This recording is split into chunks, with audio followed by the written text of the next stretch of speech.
This is a song that dates from the late 19th century or maybe the very early 20th century. The earliest known recording of it, or at least the earliest one I know of, was by Uncle Dave Macon in 1925, and it was also recorded by the Cofey Brothers in 1927. Both of those recordings are pretty poor quality, and there's a couple of lines in these where I kind of had to substitute something that seemed to make sense and fit. It appears that this song was already getting corrupted by the time that Dave Macon recorded it. The reason I say that is there's a couple of lines that, or at least one line that can be fairly clearly made out that doesn't really make sense, and was probably not the original line for the song.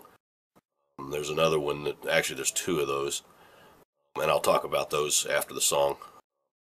So what I did was I went through and I repaired it came up with something that made sense in those verses. It's probably not what the original words were, but at least it makes sense, whereas what was in there in those recordings didn't. One of the recordings, or one of the lines actually was not really clear enough to make out what was being said in either recording. And there were some very slight differences in the Cofey Brothers. Basically the first line they changed quite a bit. But other than that, the two versions were pretty consistent. So anyway, it's a fun little bit of Americana here.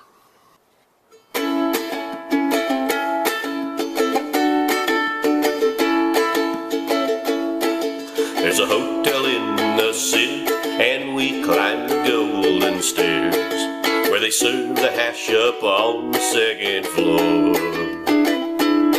There's a graveyard in the cellar, doctor's office in the parlor, and the undertaker, he set up shop next door. Touch Me Not is on the teacup, skull and crossbones on the plates, and the arsenic in the coffee you can smell.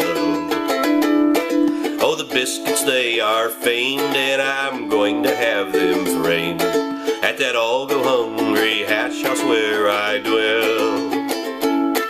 Oh, the donuts, they are wooden, and we have Limburger pudding. We kneel in prayer before we go to grub. If you chance to get a breeze of that Ambrosian cheese, you'll swear somebody hit you with a club. That hotel where I stay, it is turning my hair gray, for the landlord is always full of beer. Oh, the beds the bugs have rented, and the air is sweetly scented by an old-fashioned tan-yard in the rear. Oh, the sausages are marked, if you touch them they will bark. Of the neighbor's missing dog there's been no sign. All the boarders have the croup from drinking frozen soup at that all-go-hungry hash house where I dine. They have India rubber pickles, extra slices are 2 nickels. Oh, a dinner bell or gong they can't afford. When they open up the gates, we come tripping on roller skates at that all-go-hungry hash house where I board.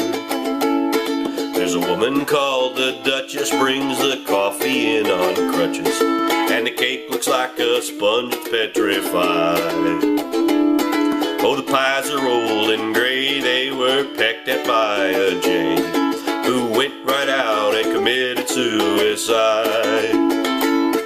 Oh, the molasses is mixed with paint, if you smell it you will faint. It is yellow and it's served up in a gourd.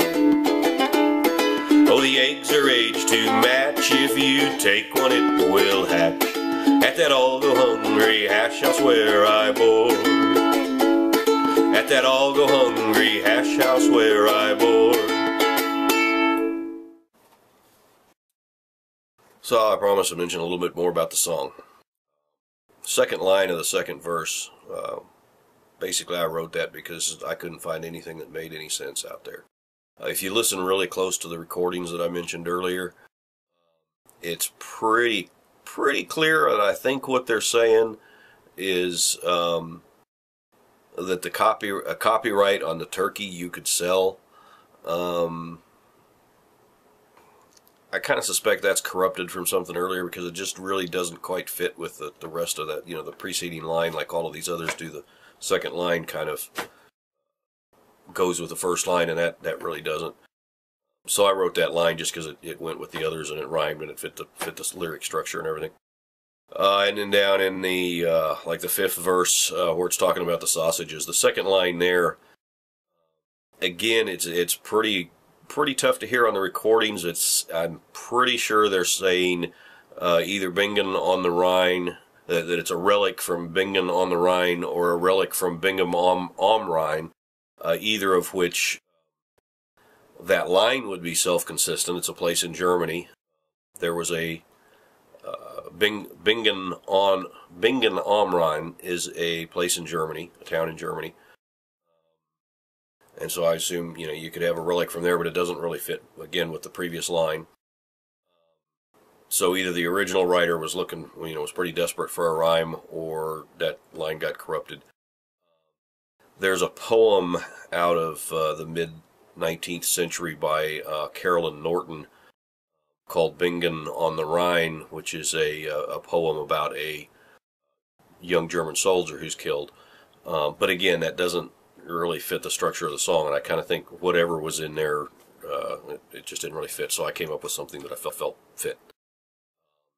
And then both of the recordings, it's pretty clear in the verse where it talks about the cheese.